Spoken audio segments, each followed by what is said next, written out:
Welcome to Manhwa Recaps, spoilers ahead, watch out, and take care. Kaizen returns to the 10th floor, and then a window appears showing how he's received points from the special bonus quests, and now he has 482 points to spend.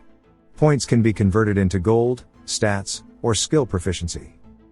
The gold is a 1 to 10 ratio, but since he can always get gold it's quite meh.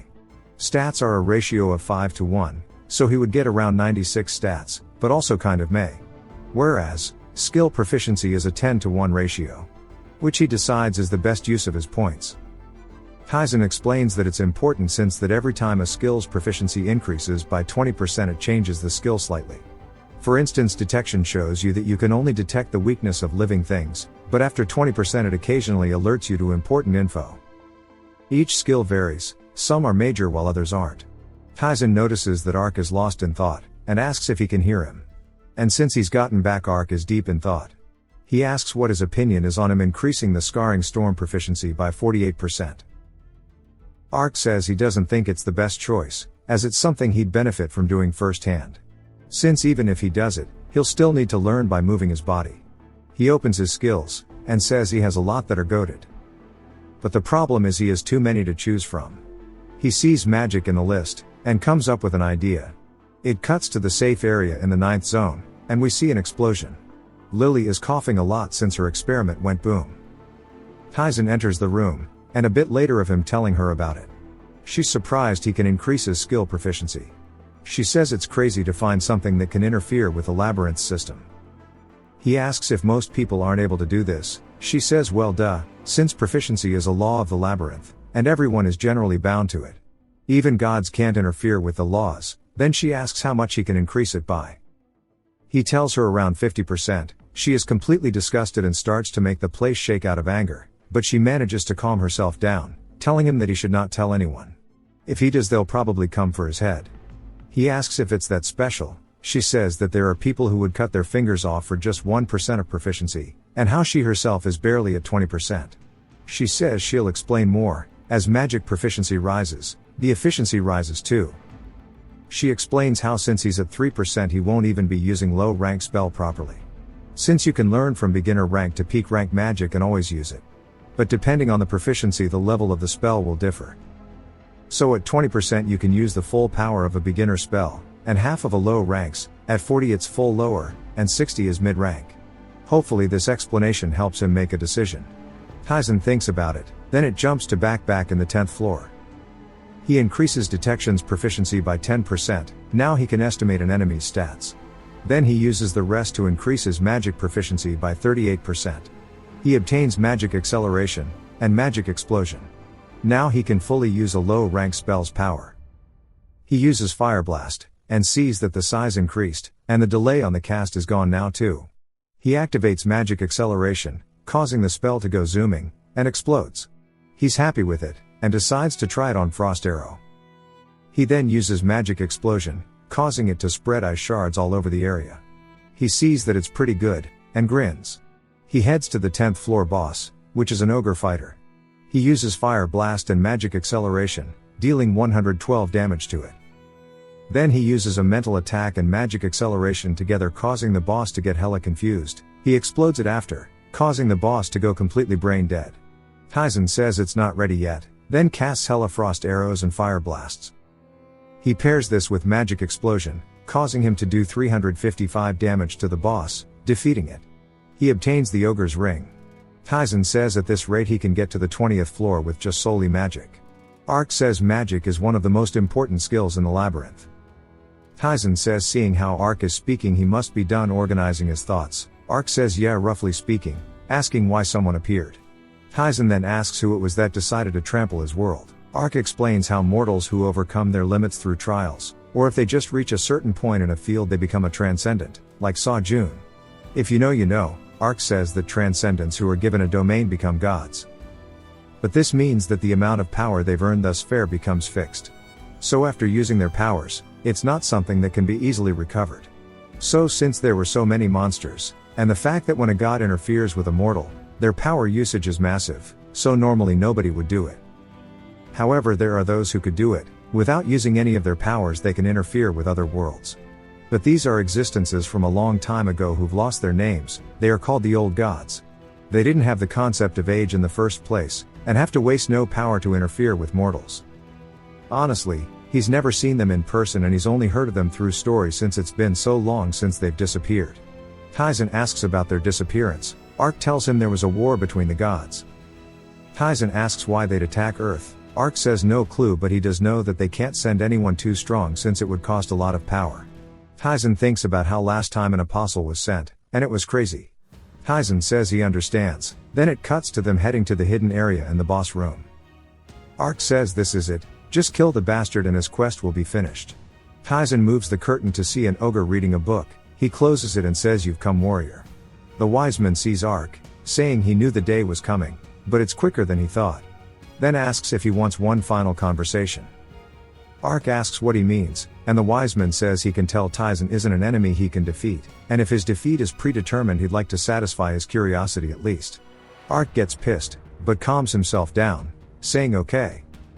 The wise man says he didn't expect that answer, to think someone so proud would be okay with it. He digs into his robe, and pulls out a blade. He says he who searched for his God rejected you. The lost king looked down on him, and he came from a ruined world, so he had a weak heart. Which is why he didn't kill him who listened to the stories, but that was his biggest mistake. He's a monster, and Ark is an adventurer, so he just did what he had to as a monster. Ark tells Tyson to gut him like a fish, but Tyson says wait. The wise man is surprised too, saying he thought he'd be a puppet blinded by Ark's will, but he sees that's not the case. Tyson walks forward, saying he just wants to know who gave him the weapon. Since a weapon with set attack is rare, and something a 10th floor mob cannot obtain.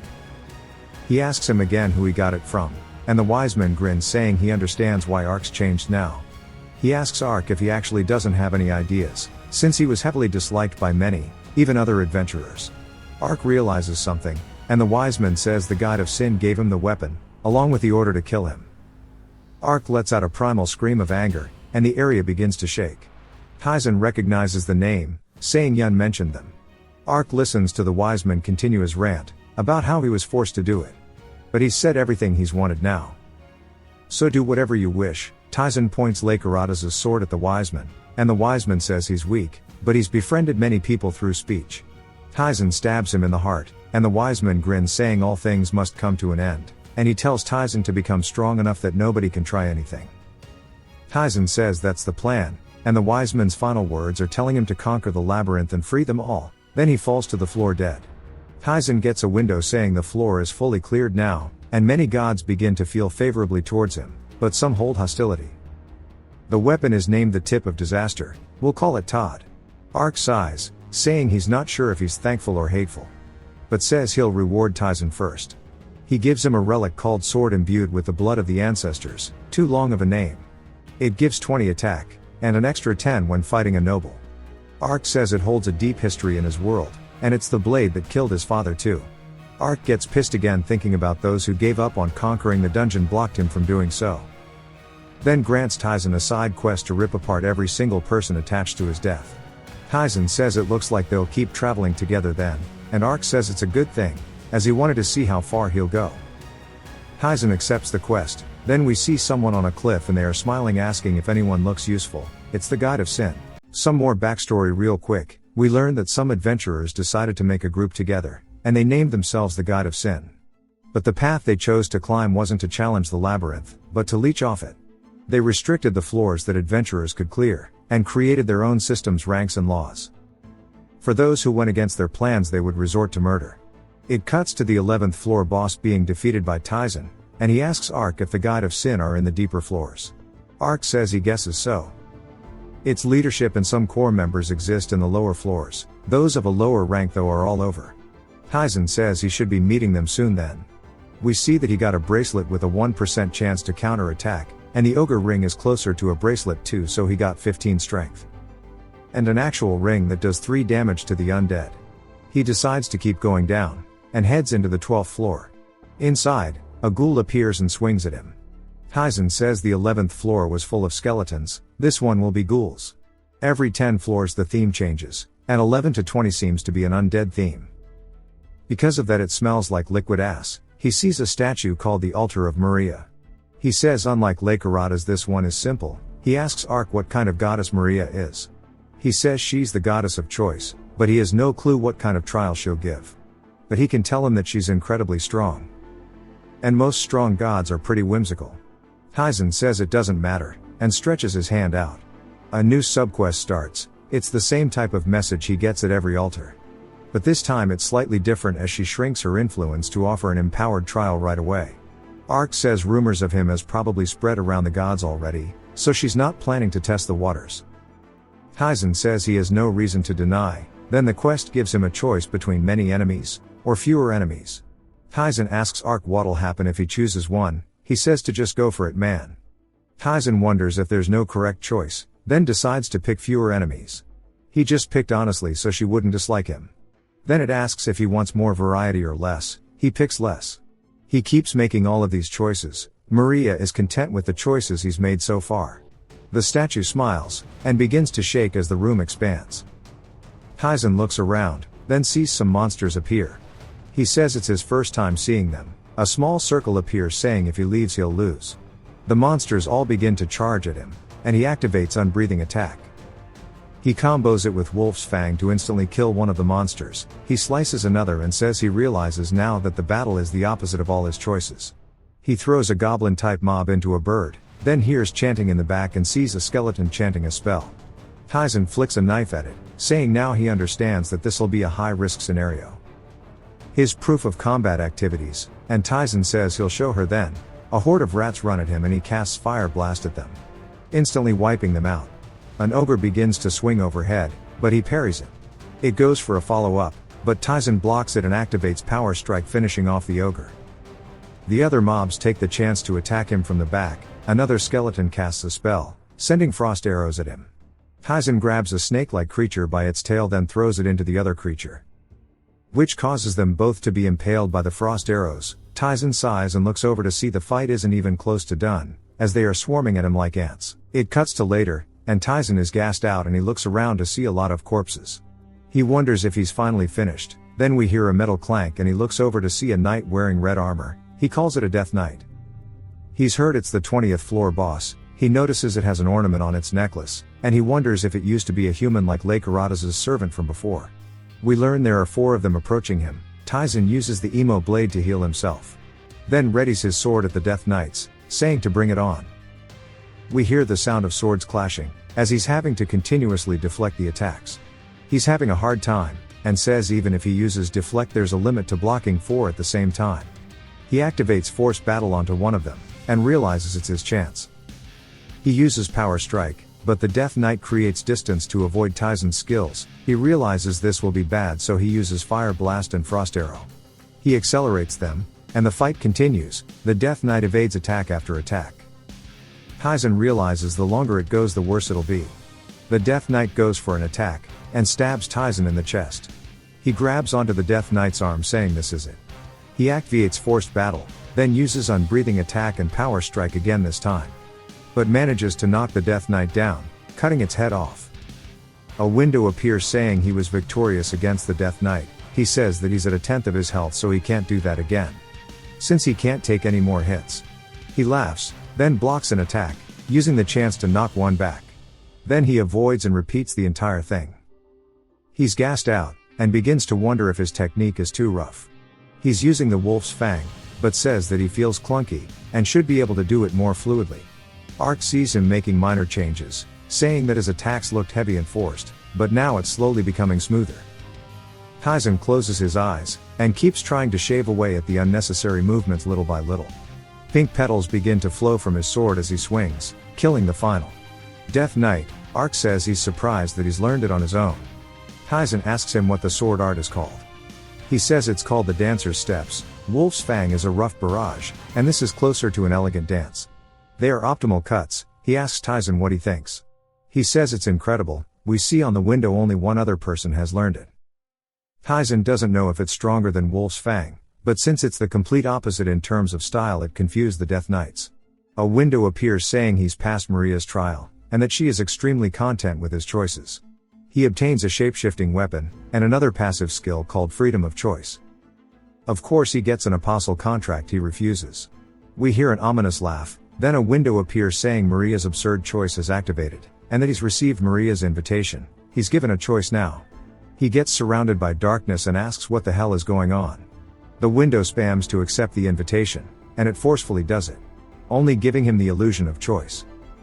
He begins to fall as the world becomes inverted, and another window says the Pantheon greets him. He sees an area that resembles outer space, and is surprised by it. Ark begins to shake, and says how could a god do this, saying it's impossible. Kaizen realizes it's serious when Ark is afraid.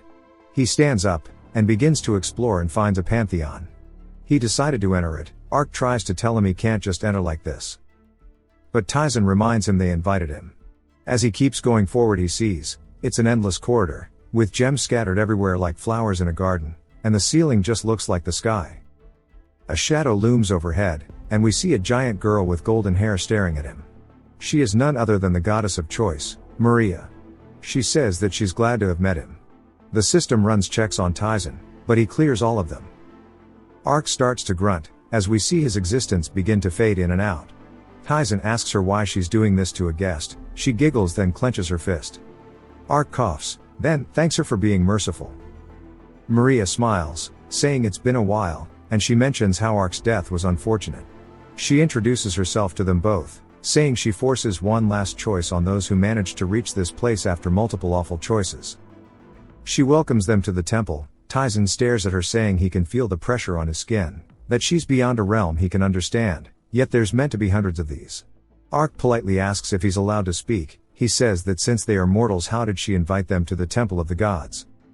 She says since that while they may not be able to handle the burden of a god's presence, that can be handled, and the reason others weren't called in is simple. She crushes the ground with her finger, saying there wasn't any value to it. Kaizen asks if he holds value then, and she laughs, saying yes he does, and she wanted to see him directly. Especially since nobody has ever survived her enhanced trial before. Except for him. He says he has another question, and asks what she'd have done if he lied about any of his preferences in the trial. She says if he did that, then she'd not be happy at all, and she glares at him. Saying that the creature next to him, Ark, did that in the past. He awkwardly laughs. She gently brushes her hand against him, asking if he has no interest in being an apostle. Saying if he does everything he wants will come true, nobody would speak against him. He bows, saying he's sorry, but no. She says she'll respect his choice. He says he has another question, then asks how much the gods know about him. She grins and giggles. She says they know this isn't his first time, and he used what the snake spit out. She calls him a poor child who went the wrong path due to deceit. He asks what she means. She says he was unable to go to the correct place, and was made to suffer. He wonders if she's talking about the other difficulties of the labyrinth. He goes to ask about it, but she blocks him with her finger. She says it's a story that she can't tell him without a price, and if he becomes her apostle she'll tell him about it. The Pantheon begins to crack, and she says it looks like it's not the time, and to come back later. She says their meeting will end here, since something annoying has come. She snaps her fingers, saying she'll see him again. A hole appears at his feet, and she waves at him as he falls through it. The being from the crack angrily calls out to Maria, and she says they should have moved first when they had the chance. They tell her she's made them want to play around with him too. Kaizen falls to the floor, and looks up. He and Ark are both at a loss for words. He wonders what the hell that was, and he thought just raising his stats were all he needed. He grips his hand, saying that's what he thought, but she said the other modes were fake. He wonders if he can take everything from solo mode, if he'll be able to face the gods. He's determined to try it at least. We see the shapeshifting sword he got as a 15 attack, and changes from a dagger to a longsword. He says he didn't get to check it sooner, and the passive skill allows him to convert stats. No clue what it means. But he shows us by exchanging some of his health for the protective shield, and he says the ratio isn't good right now. Then he feels something in his pocket, and he pulls out a rainbow flower. That is Maria's gift. Ark asks what it is, and he says he has no clue. Kaizen is curious about it, but decides since she did it from goodwill it shouldn't be bad. He continues going down, and One Punch Man's the 12th floor boss. He comments on how the thing reeks while flexing the secret reward, which is a 5 attack 3 defense glove. He says the bosses are too easy, but they'd be easy with a 4 strength 4 stom leather belt. He heads to the 13th floor, which is a giant graveyard. He enters a room to see a zombie horde. He instantly kills them all, leaving them left for dead. We see someone watching him, and they grin. Taizen recognizes the presence, saying it's not a monster. The person from above leaps off and lands in front of Taizen, with a superhero landing. Taizen uses detection to figure out their name as Levebazita, level 42. Leiwa introduces himself as a member of the Guide of Sin. He says before they talk, and pulls out a horn. He blows on it, causing all the monsters in the area to approach him. As they rush him, he tells Taizen he'll deal with them as an apology for interrupting him. He punches the zombies out, and Taizen says he's strong, but that's about it. Taizen is pissed that he's killing his mobs. Ark recognizes him, saying the kid used to be terrified of him, yet now he's just ignoring him. He looks at Ark, smirks and turns away. Taizen sighs, then jumps into the fight. Ark notices that Taizen is purposefully controlling the monster's hits. Leiwa says not bad, but he won't lose here. He uses Power Strike, knocking a group away from him. Leiwa asks Taizen what he thinks now. He's just confused on why the dude's trying to show off. Leiwa says he won't live long if he's no fun. But he looks useful, so maybe he'll get permission to climb to the 20th floor. Then he asks for his name. Taizen tells him. Leiwa then asks if he wants to be affiliated with the Guide of Sin. Ark whispers to Taizen, saying it's his choice. Leiwa humble brags, saying that within the labyrinth you can become hella strong, but trying to break through just means you're a bitch who doesn't know their place. His exact words. Taizen asks if they've give up on clearing the labyrinth. Leiwa says rather than give up, it's just not something that can be cleared. Saying surely he knows too, that the gods just mess around and kill those with their trials. And that there are hidden rooms that cannot be cleared. He brings up Ark, saying look, even he's dead. Ark says that's funny from the group that had him killed. Leiwa says he's delusional, but he presses harder about offering Taizen an invitation. But warns him he'll have to leave Ark to be affiliated, since he disregarded their laws. Taizen mockingly says laws, and from what he's heard he'd have to get permission to become stronger. Leiwa says that's right, but explains it's a safety measure since the lower floors are hard. Taizen says the gods made this place to give freedom, yet here the Guide of Sin is trying to manage and create new laws. All they do is spew shit, and not let them challenge the labyrinth. Taizen says he hates them. Leiwa says he doesn't know what that means, but he'll take it as a no. Taizen smiles, saying at least he's not dumb enough to not understand that.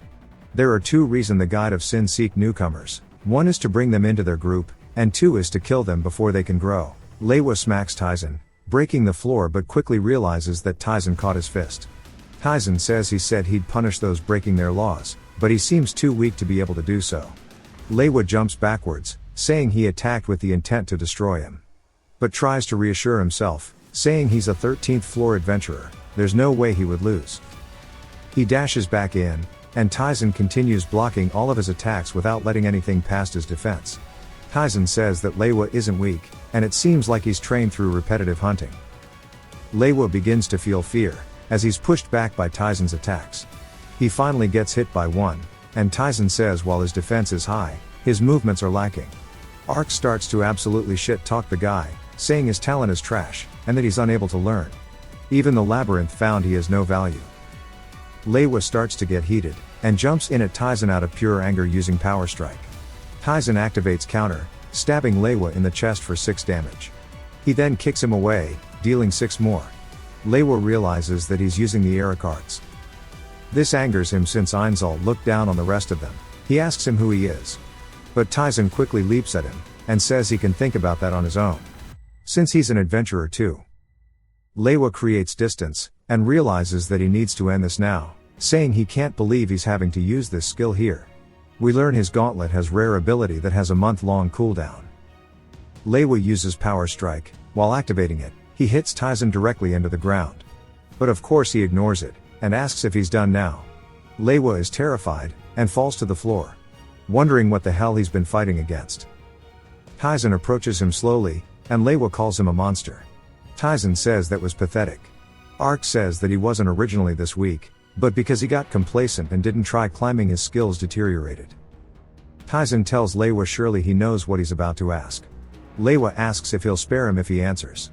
Taizen says hell no. Leiwa laughs, saying he has no reason to answer then. Ark calls him a piss baby, saying surely he knows what the gods will accept as a tribute. Leiwa starts to plead, saying anything but that, and he'll answer everything. Taizen wonders why he's so afraid of that, and asks how many members there are. Leiwa says he doesn't know, since he's only been given permission to climb to the 20th. Most of the members are further down, but it should be around 100 people. As they've accepted most adventurers, Tyson says it seems like he and Ark are in the minority here. Tyson then says since they limit people on how far they go down, and he's apparently broken their laws, will those from the lower floors come after him? Manhwa doesn't answer it right away, and instead explains how it's divided into tiers every 10 floors, so 20 is tier 2, 30 is tier 3 and so on. And those deeper into the labyrinth are too arrogant to bother with the upper floors. Ark says they've always been like that, it's centered around a few strong guys, but they kill those who betray them. Manhwa keeps spilling away, how there are a lot of adventurers in tier 2, and even Tyson won't be able to handle them. Ian says he'll easily body them. Manhwa is surprised, saying he used to have this confidence too. He wonders when he went wrong, then tries to blame it on the labyrinth being too hard, but he realizes that he was just dumb for accepting the offer. Tyson says goodbye, then cuts his throat, causing Manhwa to flop over and bleed out. He's declared victorious, and his soul quality increases. But then he gets a crazy-ass power-up, of a grand 171 stats for killing Manhwa, along with an 8% increase in power strike proficiency. I guess he steals adventurer's stats. It cuts to him asking Yoke and Yun how far down they've got, and we learn they are both on the 4th. She says after returning from Earth their stats went up like crazy. Tyson asks how the other modes are doing. Yoke says that easy mode is having trouble since they are the ones who struggle the most on Earth. Tyson says that's expected, then asks about normal mode. Yoke says they've just become more cautious. He asks about hard mode, then June makes an appearance, saying that them seeing Tyson was a huge motivation for them. So now everyone is doing their best to get stronger, and when he meets them again he'll see it for himself. Tyson says that's a good thing. Yoke says he has something to tell him, and when he entered the 4th floor he found Bzar's altar. He tells Tyson that he was thinking about taking it, but wanted to hear his opinion first. Tyson says that Yun would definitely not do it, but she interrupts him saying she actually plans to do it. He's surprised, and she says that he told her not to be a scaredy cat forever. So she wants to be courageous now? Tyson says they've changed a lot, and Yun is entirely different now. He tells them the trial he got, and the one they'll get is different, but he wants them to try it, they just need to not die. They all leave, and he asks Ark what he thinks about the trial from Bzar compared to Lake Herodotus. He says it was easier for sure. Tyson says it would be best if they don't die. Then he begins to look at Manhwa's loot, finding his gauntlets which yield 18 attack. He starts to see his stats, and they are insane compared to what they were previously. He says he's never seen such an increase like this. Ark reminds him he just killed a member of the Guide of Sin. So they'll start moving soon. Tyson says he's ready. It jumps to the depths of the labyrinth, inside of the Guide of Sin meeting room. We hear someone saying there's a mess on tier 2, it's just someone explaining that Manhwa died. The person says his ability is tempting, but there's nothing they can do. So set a bounty and let the others in tier 2 kill him. Then they get back to discussing their attack on floor 74. It jumps again to floor 20 and the tier 2 adventurers are talking about Manhwa's death. They wonder if he was caught off guard, but decide to avenge him. Some Baldy shows everyone the bounty, saying if they kill Tyson they'll be promoted to tier 3. They start to argue amongst one another, saying they'll be the one to kill him. Some guy says that since nobody wants to pass up the chance, they'll use the same method as always to decide. He pulls out a dice, saying highest roll gets priority. He throws the dice, and everyone else follows along throwing theirs around too. And a guy with long sideburns named Aldowada gets to go first. Aldo for short. It goes back to Tyson clearing the 13th floor's boss. And he says it's done. Ark says he's a mad lad for killing the boss without using the traps in the room. The stairwell to the 14th floor begins to release an ominous energy, and something leaps from it. It's Aldo who asks Tyson if he's the one who beat Manhwa. Tyson asks what he'll do if he is. Aldo says he'll kill him, obvious lie. He says that since Tyson is only on the 13th floor he'll easily deal with this. But gets instantly punched in the face, causing him to go flying into the wall. Aldo got completely rocked, then falls to the floor. Tyson asks what in the chat GPT that was. Ark says he has no clue either, that shit was not impressive. Tyson says he must be from the Guide of Sin, and that was faster than he thought. But says he seems way weaker than Manhwa. Aldo wonders what's going on, saying it must have been a cheap trick. Then begins to grow into the furry he's destined to be, and a bright light shines as he reveals he's actually Warwick. Tyson is surprised a human can turn into a beast. Aldo shouts saying he knows he's strong, but he's cooked now. Taizen says his vigor is good, but he's too slow. Then punches him once, killing him instantly. Taizen says he shouldn't have bothered to block his path, and his soul quality levels up.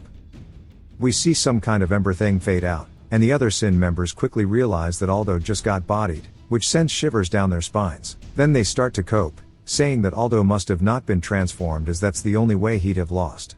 Someone named Giuseppe says he's next and he won't fail.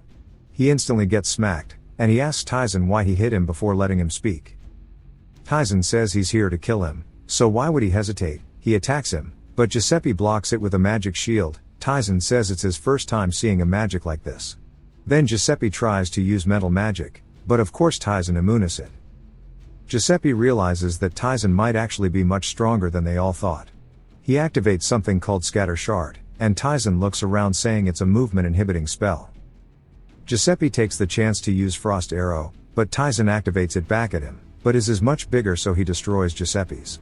Who is confused, wondering how a newbie has more proficiency than him. He says that's impossible, and uses a spell called Thunderfall. It crashes onto Taizen, and Giuseppe believes he's won, but Taizen ignored the first attack and he says that instant spells sure are interesting. Giuseppe starts to feel utter despair, then gets his throat slit too. They see his life gem fade out, and the Sin members again just think it was a coincidence. A hentai protagonist says he's next, but of course his life force fades out instantly. This happens again with another man, and then 5 of them decide to go together, but even with that many people their gems all fade out. The one who suggested dice rolling says how the hell did they lose this many men in 2 hours, and tells someone else to go. But nobody wants to fight Taizen anymore, and the man says the difference in strength between a 20th floor adventurer and 13th floor is like a child fighting an adult. So how did they all die like this? He says they should all just wait for him to pass by. We hear someone saying he can see these miserable idiots haven't changed at all. And that's why they are stuck in tier 2, he's a tier 3 member named Joggin. The tier 2 dudes say they wished he'd stay on his floor, rather than come to theirs. He asks where everyone's at. The man lies saying they are on the other floors. Joggin grins at him, then hits him in the chest asking why he's lying so blatantly. The man tells Joggin they are all dead, and he realizes it's a chance for him to prove his strength. He tells them all to guide him, or they can just die. Back to Taizen, Ark is saying it looks like they abandoned pride and just tried to finish the job. But they made the choice way too late. Taizen says their stats were decent, but their teamwork was horrible. Taizen also leveled up by just killing one of them, which was a huge advantage. He opens his stats again to check how much they've gone up by, and Taizen says with his level getting so high the clear rewards will get worse, which is sad. Ark says that this is still a big game, and calls him greedy. Taizen shows the Scatter Shard spell Giuseppe had, saying it'll be pretty useful. Taizen wonders if more will come. Ark tells him they know by now they can't beat him. And on time, we see the tier 2 members arrive with Joggin. Ark says a demon folk is here, and Taizen says he can feel that he's stronger than the rest he's fought until now. Joggin sees him saying he's the one who killed the tier 2 members. Then thinks about something. He says that Taizen's strength is greater than most on the 20th floor, and wonders how it's possible for him to be on the 13th. Then he asks if Taizen is a dragon. They are lost by his question. The tier 2 members start to yap saying that it makes sense for him to be of a high tier species, since even the weakest dragon can easily handle the 40th floor. Taizen scoffs, asking what'll happen if he is. Scammer Ark. Joggin nervously gulps, saying in that case he doesn't plan to interfere, so he can continue, and he bows. The other tier 2 members start to ask how he's going to leave like this, when he was so confident previously. Ark starts to giggle, then bursts into full-blown laughter saying they are really showing what rock bottom is. Taizen asks if dragons are that strong, and Jagin's eyes open widely. Ark says that the older ones are comparable to gods. Joggin realizes that he's been made a fool, and squares up saying he dare lie to him. He uses something called Distorted Flora, and some rifts open up around Taizen with branches coming out of them. Taizen gets caught off guard, and it wraps around his arm. He activates Fire Blast to burn the branches. Joggin say that won't change anything, then summons crow familiars. All of his abilities have the name De Carabia in front of it, must be a god or something. The crows surround Taizen, but he slices away at them. He says there's too many and struggles with them. Taizen says that he didn't think you could do this with magic. Ark explains it's different as Taizen uses magic from the god of magic, and this is magic that the demon folk invented. Joggin tells him to stop interfering in their fight. Ark says he has no plans to help. Joggin begins to think that since he's backing off so easily, their relationship must be bad, but says it's a good thing. Different name in front of the spell, but he uses false flames, launching them at Tyson. As the black flames get close, he tries to block it with frost arrow, but it doesn't work and the attack hits Tyson on the arm. He nullifies it, and Joggin is surprised that there are skills like that. He follows up the next attack with the same thing, and Tyson nullifies it as well, but it begins to add up and he starts to take damage. Joggin says he can win, then claps his hands using another spell called Nibirius's Despair. A circle begins to envelop Tyson, and it covers him entirely. It's black magic that targets the enemy's mental, but of course it won't matter to Tyson.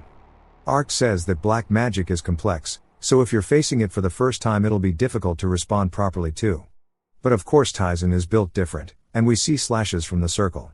As he cuts himself free, he says it's not bad, but wonders if he can learn it. Joggin is stunlocked that he broke through it with willpower, then uses the crow attack again. Tyson says that the crows might be weak, but they have the numbers advantage. He uses a skill called Backlash, which puts an energy barrier around him, taking out the crows as they run into it. Joggin wonders how he's already cooked up a counter plan, then shoots the false flames at him. But Tyson quickly deflects the hit. He points out how it's not actual fire, as he barely received any burns, and that it's closer to something trying to take the appearance of fire. Joggin gets angry, and activates the distorted flora again. The rifts appear all around Tyson, and he says the pattern is identical to last time. The roots will definitely come out, which means he can predict their paths. He begins to count his steps and then all of the roots fly out of the rifts. Joggin makes a WTF face as he sees Tyson completely unharmed. He asks how he can dodge all of it. Tyson says it's simple, he's just him. He begins to burn all of the roots, and Ark explains how he took the chance to understand the skills, then came up with a logical counter. He swings at Joggin, who avoids it, and he keeps the pressure up, while Ark yaps more, saying that Tyson's biggest strength is being able to understand all of this, as his battle IQ is insanely high. Just like how he realizes Wolf's Fang was too rough, he developed the dancer's steps in the same way. He begins to question if this is a talent, or something else. We see him stabbing Joggin, and he's bleeding on the floor. Tyson says he's curious about something. Tyson puts the blade to the side of his face, asking what he needs to do to learn black magic. It cuts to later with an explanation we don't get to hear, but Tyson says learns he can use black magic. Joggin tells him it uses demonic energy and mana. Demonic energy is an energy only the demon folk have, but in the labyrinth as long as the conditions are present anyone can use it. Tyson asks if that's just finding his god. Joggin says yes, and she took her place here after throwing them all away. But she loves those with talent, so if she finds Tyson pleasing, and he passes her trial, he might achieve the privilege of using demonic energy. Tyson asks Ark if he knows where she is. He says she's not too far away. Joggin then asks to be put down, saying he doesn't want to be tributed to a god, so just end him. Tyson says that's the plan, and slices his throat. His soul quality increases, along with his level a few times. He also unlocks the false flame spell. He says he knew it wasn't an actual fire, but he can't use it without demonic energy. He then tells the T2 Sin members to stop hiding like rats, before he starts dragging them out one by one, killing them. They ask Tyson what he wants from them, and he says if he had to pick, he'd like their experience and stats. He was planning to kill them all, but it wouldn't amount to much. And surely they don't want to die. In return for letting them live, he'll give them one command, and that's to not let the group know he's alive. They ask if he means making a false report. Tyson says yup, let them think he died at their hands, and to mix truth and lies. Say he died while fighting Joggin, and surely they know it's best for them to go along with it. They think about it, then bow their heads saying they accept. Tyson asks Ark if he's okay with that. He says yeah, since they aren't the ones who killed him, but he's curious about something. He asks the T2 leader who ordered his killing. He says it's better he doesn't know. Ark says just spit it out. He sighs, saying it was the Grey Lady Sociate Gardentia. Ark begins to fade in and out, surprised she's the one who killed him. The T2 guy says he was confused by it too, since she was the only member of leadership who was close to Ark.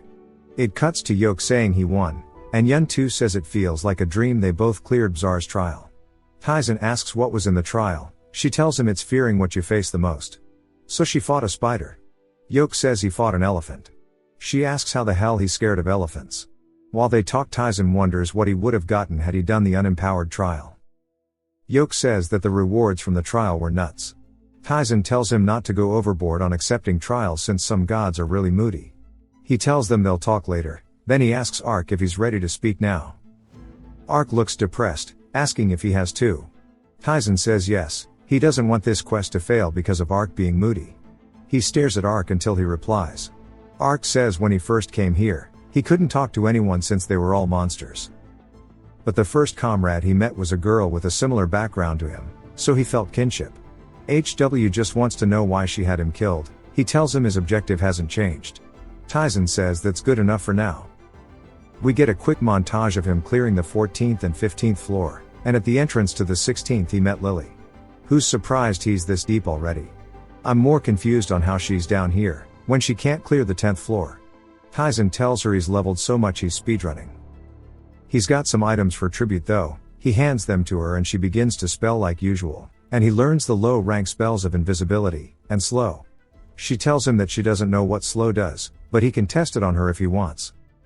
He casts it on her, and she turns into the sloths from Zootopia. She tells him to free her, and he says he doesn't know how since it's his first time using it. Since she's slow it takes a few seconds, and she starts to make a panic face which makes Taizen laugh.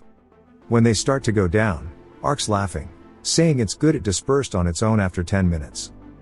Taizen says he's glad he learned how long it lasts. On the 16th floor we see it's a cave-type area. He recalls the T2 leader telling him the blacksmith he's looking for is in a room on this floor. Taizen sees a door, and opens it. To see a blacksmith hammering away, the man asks Taizen if he's an adventurer. He's introduced as the foolish child who smelt streams. His name is Harfin. Yun told Taizen about him, saying that he's always blunt and rarely showed emotion, and only focused on business.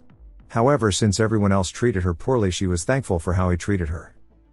Harfin introduces himself, saying surely he knows what a blacksmith is.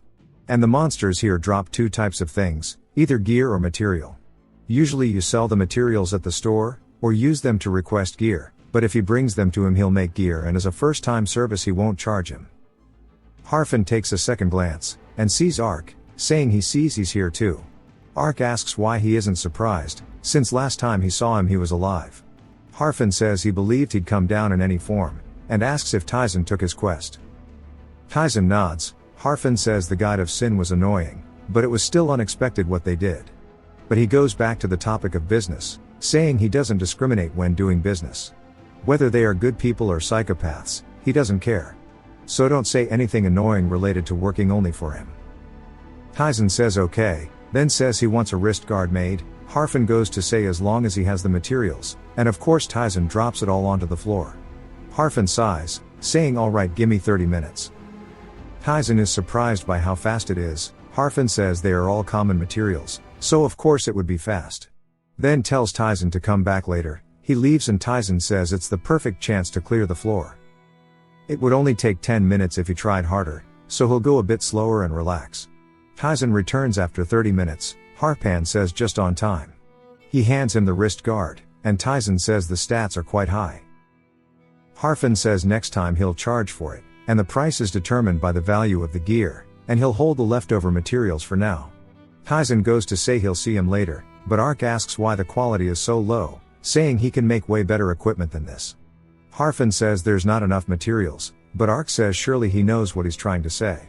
Harfin goes to tell him something, but Ark says he can make gear with special abilities, and even though people need permission he guarantees that Taizen can handle it. Harfin says he knows what that place means to him, yet he's saying it so lightly. Ark says yes, and Taizen asks for an explanation. Ark says the recap is that unlike Ark whose world is ruined, Harfin can return to his own world. Harfin sighs, saying since Taizen took the quest surely he's reliable, but he's not even reached the 20th floor, yet Ark is spilling his secrets. Ark says 30th floor, and quickly explains the situation with Joggin from the Guide of Sin. Harfin jumps up, saying that's bullshit, asking if he's serious. Ark asks if he's ever lied to him before, and Harfin goes deep into thought, saying if he shows him proof that he beat a 30th floor adventurer he'll accept. So if he fights and wins against a monster he prepares he'll accept no complaints. Taizen nods in approval. Ark asks Taizen if this was too sudden, saying that he just didn't want to lose the chance. Taizen says it's fine, if it'll make him stronger he doesn't care, and he's just curious if there's much merit to this. Ark says there's hella, and he guarantees if he gets Harfin's approval then he'll get much stronger in various ways. Since he wants to reach the gods, this'll help a lot. Taizen asks how he noticed, and Ark says it's after he met Maria his eyes look like they had a goal. Harfin enters, saying the preparation is done. Taizen enters the room, seeing a chained up beast called the Balrog. Ark says that's a lower floored monster, but Harfin tells him it's weakened and is barely stronger than the late 20s in terms of floors. He asks if Taizen will accept now, and he equips his sword saying of course. Harfin rips a paper in half, which unseals the Balrog. It glares at Taizen, then flies directly at him. It uses an attack called Demonic Energy Eruption, but Taizen deflects the attack. Then casts Slow on the Balrog, while it's slowly flying he uses Frost Arrow and Fire Blast to combo the Balrog. They explode on the Balrog. Hapran is in denial, asking how this is possible. Ark says he tried telling him. Harfin says this is weird since his stats shouldn't be high. Ark says that's right, especially the soul quality skill. Not only does it make him stronger, but it steals the enemy's stats. We see Taizen landing a final blow on the Balrog, while Ark battles with the idea that this skill is too strong for a mortal. Harfin says he'll allow Taizen into his world, then he puts his hand out showing a ball that he says is a jewel that'll take him there. While his smithy here isn't too bad, its low quality limits what he can make. But Taizen brings me ingredients from his world which only he can handle, he'll make him something better. He says at his current level he can go to the Grey Forest and bring him the roots, and as he grows stronger in the labyrinth he'll be able to explore more of his world. He gets a subquest for this, and hands him a map. He then starts to chant, then a blue light forms in front of Taizen. As a rift is opened up, he starts to go in and Harfin says he has one final warning. That his world will truly try to kill him. As Taizen enters he starts to fly forward, and asks Ark what's going on. Ark says it's spatial movement, just enjoy the ride. Taizen says it'll be his first time going to a ruined world, and that it could be the same fate that Earth will meet. He lands and wonders what differences there will be, and immediately starts to cough. He wonders if it's poison. So he activates Unbreathe, and he swings his hands saying he can't even feel the air. Then he sees his feet as the ruined world begins to try and eat him. He says he understands now, that this planet is actually trying to eat him. As he walks he starts taking damage, but it's a small amount. Ark says to avoid wild movement, and if he moves unnecessarily this place will notice him more. Taizen says this is brutal, and looks at the map wondering how long until he reaches the forest. He takes some surprise damage from something, but just keeps moving forward. He asks what the difference between the NPCs and players are, and Ark says they are called contractors. But that it's simple, the difference between those that are chained, and those who aren't, is that adventurers can go outside like he does, but contractors cannot. In exchange for them being given the opportunity to climb the labyrinth and chase their desire they are chained to it. Taizen asks what he means, and he says for example his desire is revenge, Lily's is to learn magic and Einzel's is to find his god. Both the shop Gramps and Harfin are the same, which is why they make requests to the adventurers like him. Taizen asks how to become a contractor. He says that there's probably other ways, but the mage directly came to him and offered it. Taizen asks who the mage is, but Ark goes blank, saying he can't answer, and he'll learn on his own anyways. A blue wind forms around Taizen, then it erupts into a sandstorm. It starts to heavily pressure him and he uses Deflect, and Sturdy activates. He realizes it's not making a big difference with his skills up. The storm also isn't moving from where he is. He pulls his swords out and slashes at the storm surrounding him. But of course it doesn't work. He tries his usual 2 go to spells, but still no effect. He says in that case, then casts Slow on it. He says this'll do, then gets into a sprinter stance, and uses acceleration to run out of the storm. He creates hella distance, then turns around to eat it, only to watch as it vanishes. Ark says without purpose it'll leave on its own. Taizen's soul quality increases, then he obtains a conceptual skill that's question marked. He sees a blue aura on his hand, and asks what the hell this is. Taizen asks what a conceptual skill is, and Ark says he has no clue. Then he has an idea. Taizen asks what he's thinking about. Ark shakes his head saying he needs to organize his thoughts first. Taizen says alright. It jumps to Taizen in a ravine avoiding rocks, saying he keeps facing random things out here. As more rocks begin to collapse onto him, he uses Wolf's Fang to slice through the rocks, along with Dancer's Steps. To clean up the debris, he realizes his defenses are being pushed to their limits, and says there's no end to this. Then he sees something and asks what it is. Ark says he doesn't see anything. Taizen leaps off the wall, using acceleration, and says this must be due to a skill. One side of the ravine turns into a giant rock hand, and begins to go to crush him. But he uses some of the debris as footholders, and leaps to avoid the attack. He's close to the mysterious orb. But rocks begin to fly at him, almost trying to force him away from it. Taizen uses dancer's steps to avoid them, then stabs onto the mysterious orb. It begins to fade out after his attack. And he watches it leave, and the floating rocks also just fall to the floor. His soul quality increases, and so does his conceptual skill. We see that it has a willpower stat attached to it, and Arc seems to have an idea. He explains to us how the world here is trying to kill anything that inhabits it, as that's its will. And that Taizen was able to spot it, and overcome it. Taizen asks him what kind of skill this is. Arc thinks about how he stole power from a concept, rather than something physical. And if it's a stealing skill, then it can't steal anything that's higher than it, and this is something only granted to the gods. It jumps to Taizen at the forest, and Arc says it is, as he also brought a root from this place too. Taizen smiles a bit, saying all he has to do is bring this back to obtain good gear from Harfin. The roots begin to strike toward him, but he pulls his sword out and slices away to avoid them, and lands higher up on the tree.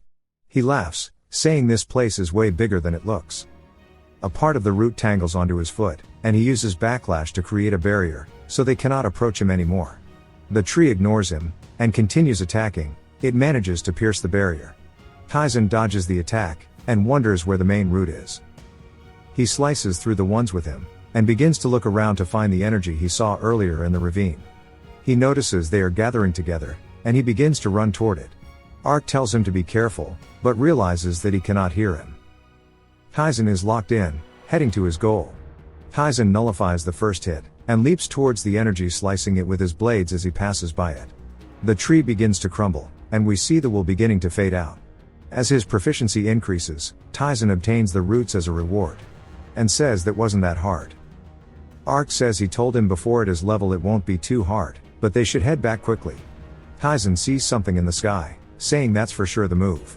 As a giant ominous rift forms in the sky, he says it really wants to kill him. He heads into the portal to leave, saying he'll be back later. If you've watched till the end, comment, mole, to let me know. Subscribe for more videos like this, leave a like or a comment to help the channel out. Thanks for watching.